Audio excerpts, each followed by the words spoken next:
Welcome back to the Uncommon Career or Daring to Succeed podcast, wherever you're joining us from. I'm Julianna. And I'm Patricia. And today we want to talk to you about leading small teams, which I think is a topic that used to be kind of limited to more startups or really small businesses. But from what I'm seeing, we're seeing a lot more of these as companies start to retract some of the sizes of their teams and either through attrition or reshuffling of the organization. And there's a lot more small teams within big organizations too. So I think it's a really timely topic. Yeah, absolutely. I've seen teams go from, 15 to 5 or from 5 Mm, to 3, sometimes from 3 to 1, right? And no matter what size you're looking at, the fact that there is less people to do the same amount of work is really the issue. And oftentimes, the thought is from up top is that AI is going to make this faster. And it's true, AI does make things faster, not necessarily better. So there still needs to be work done to facilitate the AI process, and the AI is just one of the many, many things. Outsourcing is another one. There's just so many trends that are contributing to this. yeah, for sure. I mean, just with the way the economy is going globally right now, we can definitely see a lot of that. But let's get into some of the challenges of these tiny teams, especially when they used to be more lush and there were more people to kind of share the work with. I think the limited resources one is probably the biggest one, especially like Patricia, you saying that some teams went from 15 to 5, which is quite a significant drop. And from what I'm hearing from my clients, they're still expecting the exact same amount of work to be done on the same timelines at the same quality. Maybe you could start us off on if you're the leader of one of these shrunken teams. How can you kind of keep morale up with everybody? Yeah, I think one of the important things to remember is to figure out kind of at what level you're a leader, right? If you're at the very top, it's a very different conversation than if you are a middle level leader, right? And I know most of the folks that we bring on our end at the Uncommon Career are sort of that middle level leader, right, where there is this overwhelm and this guilt, maybe even a comparison to have your team continue to do the same amount of work and have the same amount of output. And so there's a part of you as a leader who feels that I can't say no. We have to do the same thing. How do we continue? All this stuff has to be done, right? And then at the same time, the leader perspective. So one is kind of like I'm under someone, and so I have to make these things happen. And then the other side is the leader side of things where you're like, how do I support my team when there's so much pressure from above to get so much done? And so I think a lot of those pieces are amplified when the team gets smaller and the workload doesn't get smaller. But the biggest thing here is, at least from my perspective, is you have to remember that we are humans, not machines, right? And sometimes saying just go faster is not the actual answer for yourself and for other people. And so that's usually a good starting point for me. Yeah, and I think that reminder that we're human is so important because oftentimes I'll see less experienced leaders or leaders who are under tremendous pressure kind of fall back to, okay, well, everyone's just going to pitch in and do more overtime, but all you're going to end up doing is burning out your team and they're going to be resentful because they can't spend time with their loved ones. So making sure that you kind of balance out those priorities with the reality of having humans on your team Yeah. to still get those things done. Yeah, absolutely. And one of the pieces when you're thinking about the limited resources and having to do more with less, I think part of the things are to go back to the basics. And I say going Mhm. back to the basics is your prioritization is the best use of your time. We think more action, checking off the boxes is the best use of our time, checking our email 3 times a day to make sure it's at inbox 0, right? So you have to go back to the basics. And this is going to require you slow down before you speed up. And that's one of the biggest pieces is to go back and say, okay, let me just get a really clear head now and figure out what is actually moving the needle, knowing that not everything will get done to the same caliber. So what are the pieces that I need to prioritize to do, 20% of the work and get 80% of the outcome? And that does require slowing down. So whether it's an Eisenhower matrix, whether it's a decision making matrix, whether, whatever it is, it's figuring out, here's everything I have on my to do list. Here are the things that actually move the needle, and here are the things that maybe leadership wants to see, but I haven't seen move the needle as much, right? And so you want to balance those two because, again, your paycheck comes from upper leadership, right? So you balance like what you believe to be highest priority and what your bosses believe to be highest priority, and then figure out what you can automate, what you can delegate, what's within your capacity and what's going to be, on the outskirts, what's going to get done later on, right? So there's automate, delegate things that you're like, this is just not high enough priority. It's primarily for aesthetics, right? That's one of the things to remember is what are the pieces that you're doing specifically for aesthetics. So those are just some of the ways that I would say time to slow down, reprioritize, rework how you're going to use your time, and then get back into it. Yeah, and I think that's so important for, like, managing your day-to-day work, but also kind of pushing it to that next level that you kind of hinted at, Patricia, where it's about sitting with your management team to say, "Okay, well, here's all these things that we're expected to do. We've got fewer staff. Of course, we're going to try our best to do all of it." And, you in your own mind can logically be like, "That's not possible." Fine. But to have that conversation with them to say, can we at least rank these, whether it's sequentially or in general buckets of priorities, so that we can prioritize our time to meet the goals of the company, right? Because I think a lot of the times the makeup of a team shifts, but then that conversation doesn't actually happen with, okay, we either don't have the same number of people or we don't have the same skill set.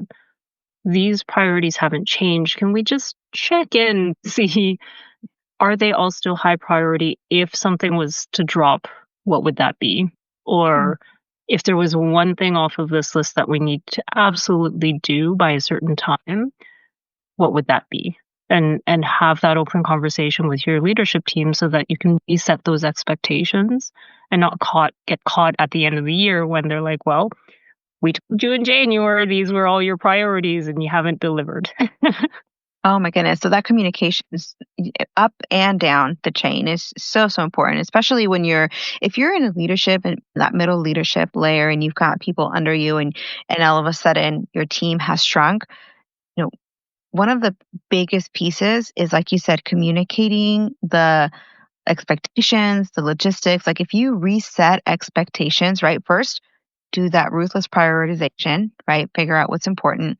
And then make sure to communicate and reframe the expectation, reset the expectation to say, okay, under these new circumstances, here is our new timeline. Under these new circumstances, here is what will be prioritized versus what will not. And that's kind of, managing up, even though that conversation isn't like, don't wait for that conversation to take place. It's not going to take place because upper leadership is saying, we still need everything, go. Right. And so you have to say, if you want it done right, then we are going to have to slow down. Right. But then as a leader, looking at the people who directly report to you or the people who maybe have a dotted line relationship, downstream, a couple that are going to be really helpful are to validate the load, validate the emotional load.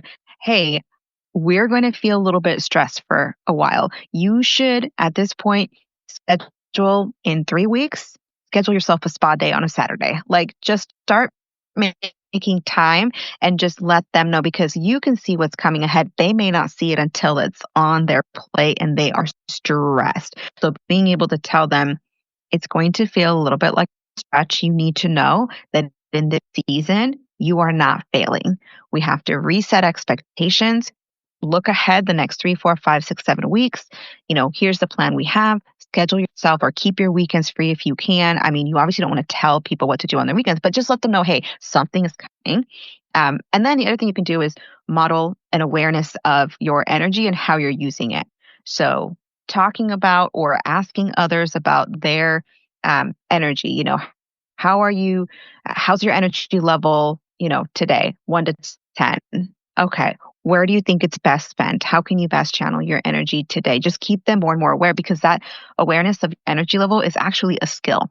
It's just like being on time. It's not that people don't want to be on time. It's people haven't necessarily, like, if someone's not on time, chances are, and I think I saw this on a video. It was like, I think it was Layla Hermosi. I think I want to say it was her, but anyways, but she was talking about, like, some people don't have the skill of being on time, and I thought that's a great way of explaining it, right? That they don't realize, oh, I need travel time, and I need time to get ready, and I need time for the unexpected pieces, right? So wherever your team is, you want to help them with the skill building necessary to thrive in a really busy environment. So those are some of the pieces that I remember can make a really big difference when you're strapped for time and strapped for resources. Yeah, and I mean, you shared so much, and there's so much I want to get into with that, but I'm just gonna grab one, which is you said something about modeling behavior for your team, and I think it's so tempting for leaders to work time, and honestly, most of us do when we're in those leadership positions. It's just the reality of things.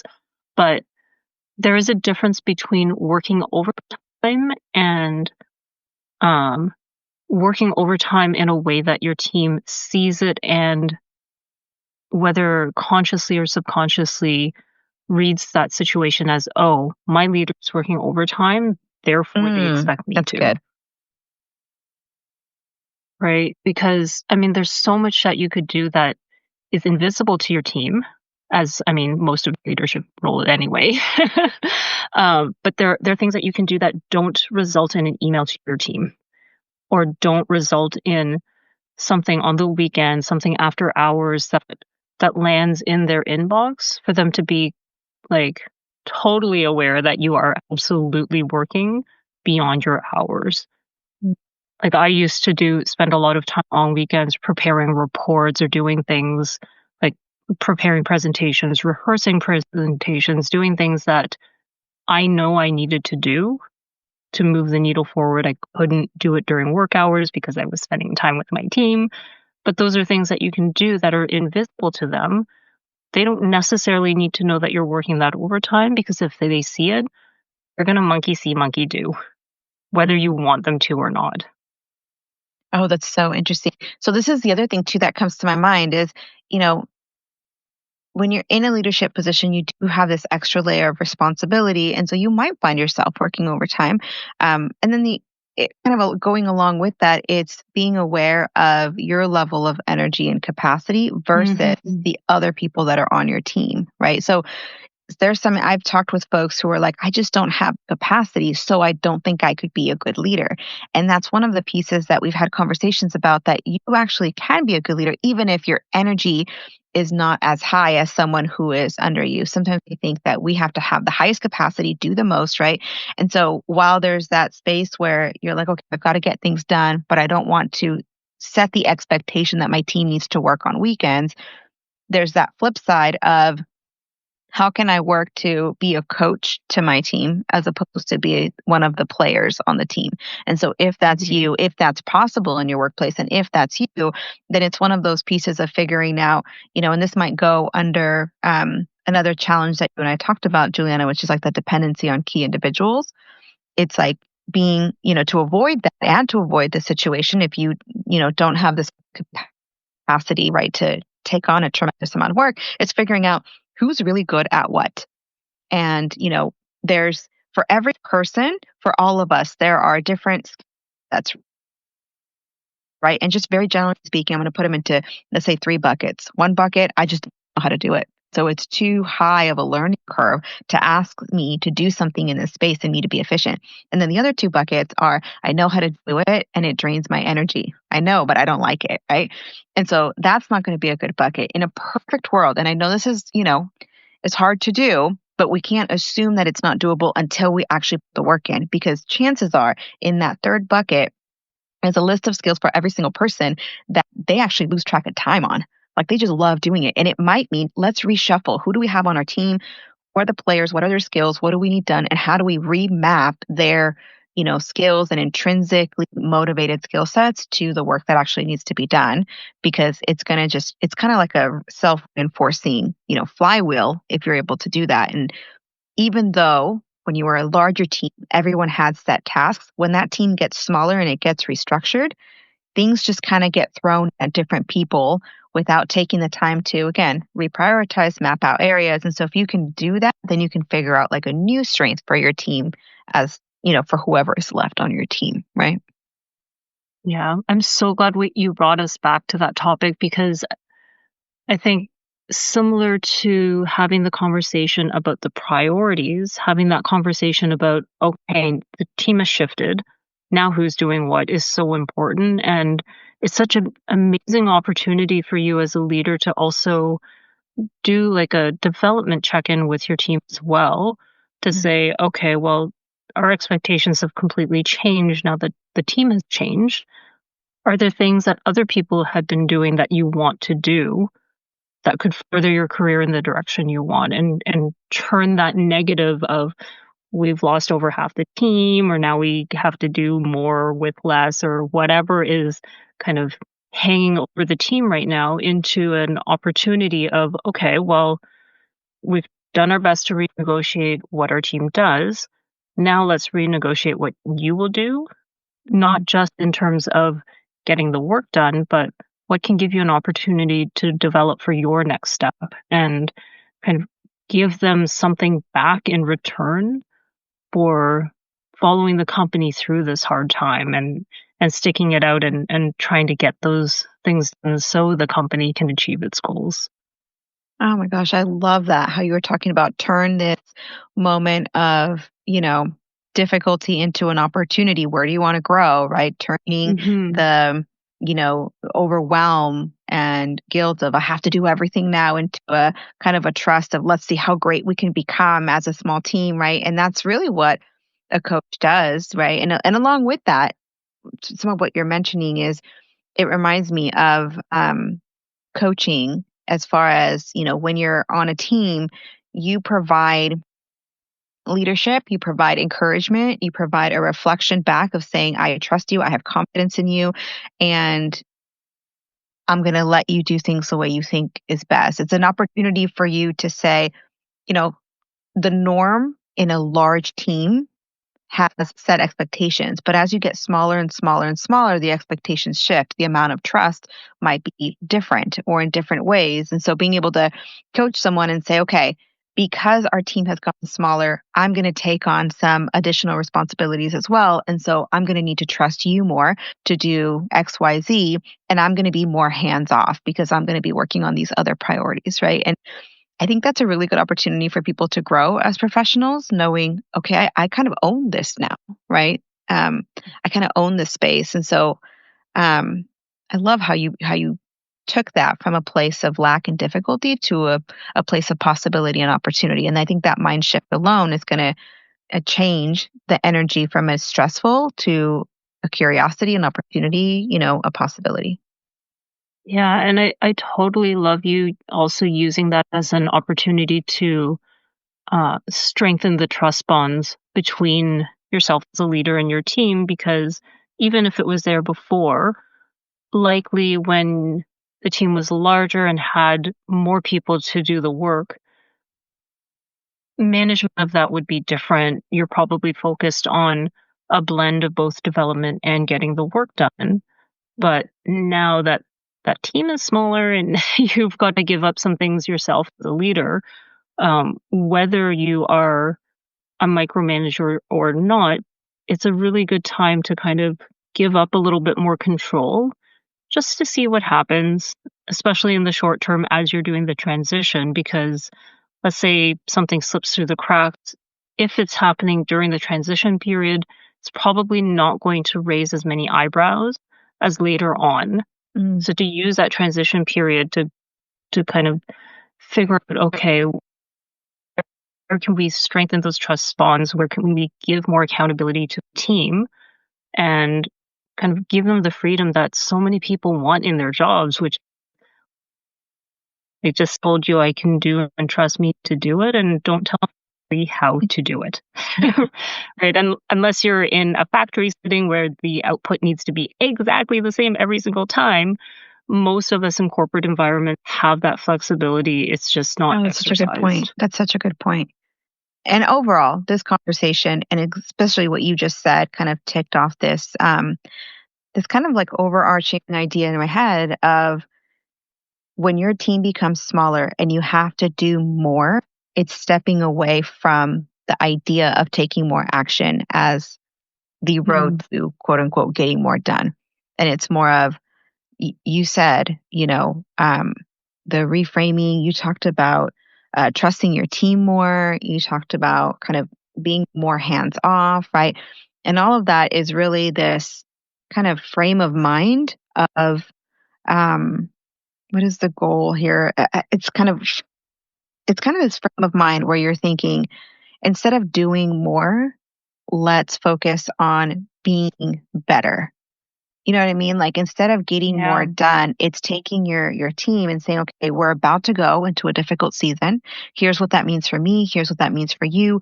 And opening up space for, we're going to go into a little bit of experimentation as we transition into this new season. And in that experimentation, we need to figure out how to work together again in a whole new way and being able to bring in things like trust and, humility as a leader to be like, I'm going to do something's wrong as we figure this out. And so are you. And that's okay. Like, we're in an experimental phase and it's okay. And we need to be able to talk about these things, bring these things to light, give each other feedback, right? So it's kind of like this the transition period could be kind of like a little incubator, right? And into a new season. And I think if we don't recognize that we are in a new season, the old isn't going to work. Yeah, I think that is something that's overlooked a lot of times where as teams change and I mean this is a very obvious view of a team changing if they've gone from a large one to a small one. Um, it's it's almost an opportunity for you as a leader to kind of stretch a little bit and learn a different way of leading that team. Right, and learning a different set of skill sets as a leader to manage through and to push through all those challenges because let's say you used to be able to hire for when there was more work. Now you've got to get a little bit more creative, right? And figure out, can I negotiate my way out of this and just convince the powers that be, the people that are senior to me, that we really do not have capacity to do more, or is it a way to figure out, like you mentioned earlier, a way to automate or simplify the work process itself? Maybe the way things have been done on that team aren't the most optimal, and that's been okay because you had a lot of people to do the work. And Mm. maybe there's someone who's left on your team who's like, I've been telling you for years that we can do this better. We'll give them that opportunity to show that the team can still perform at that high level with whatever suggestions that they have. Like there's just so much opportunity. And I think a lot of people get kind of weighed down with that idea of, well, we've just lost all these people. They're not going to replace them. They're expecting all these things. And what does that mean for me and my job security? But on the flip side, there's so much that you can kind of incubate, like you said, out of the situation that if you can just get a little creative, get a little curious, like Patricia said, it's so good for your career and your development as a leader in general to be able to push yourself beyond what you're used to. Yeah, absolutely. Absolutely. And as we start to kind of wind down today's topic, it's so easy to talk about this when the situation isn't actually in front of us, right? So I do want to acknowledge that. And one of the pieces that Mhm. could help to, um, I guess, alleviate some of the hiccups that almost inevitably will happen in a situation that, we can talk about the ideal, but there is going to be some stress and there is going to be some miscommunication as you figure out this new way of working. But one thing that can help a lot on the front end is to, I talked about it a little bit before, but not only set the expectation of, hey, we're going into this new season, but also reset the decision making like protocols, right? Like the norms, Mhm. right? The unspoken protocols and the ones that are set in place, set in stones, right? So, you know, for example, we as a team up until this point have always met and voted on it. Let's just say it's really structured. We met and voted on this topic, right? And this is how we made a decision. It was voted on, or it was always top down, and decisions were always made top down. Well, in a smaller team, you might, and this is just one of many examples, you might realize that there's not enough people to actually have everyone at a meeting every time we need to make a decision, right? Because people are trying to get work done, right? So it's looking at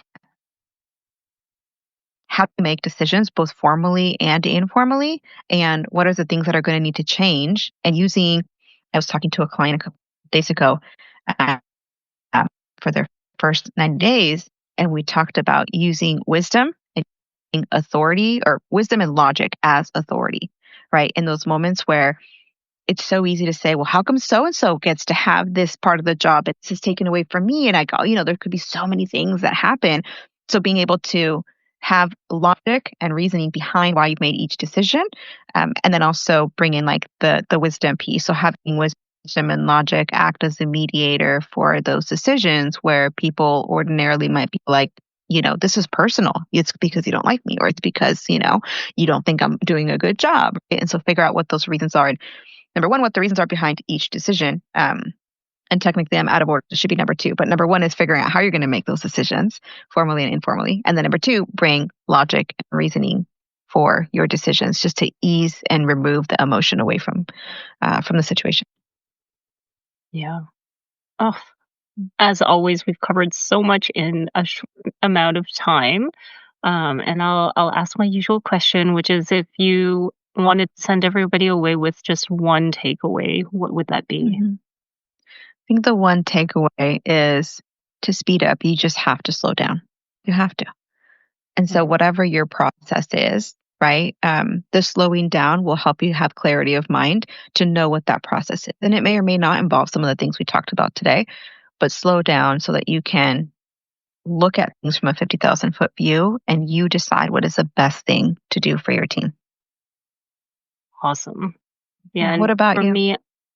for me, I think it would be trying your best to renegotiate success for your Mm. team, just so that there isn't that gotcha at the end of the year, or your team's sitting there thinking, "Oh my goodness, our whole team's changed, but the expectations haven't changed." So even if you don't make too many inroads on that, it's worth having the conversation and continuing to have that conversation if the amount of work is just too much for the team, because that's really your job as the leader, is to manage that balance between what the upper leadership team wants to see from the team and what the team can actually produce. Yeah, filling that gap. Oh, that's so Mhm. good. We can go off on a whole other side of this conversation, Juliana, but it was so great to just have this conversation with you. I know we maybe don't share it as often here in these particular episodes with you and I, but I know that some folks are going to want to reach out to you and that you do work in this space. And so how can people find you? Yeah, I'll drop it in the show notes, but I'm primarily on LinkedIn, of course.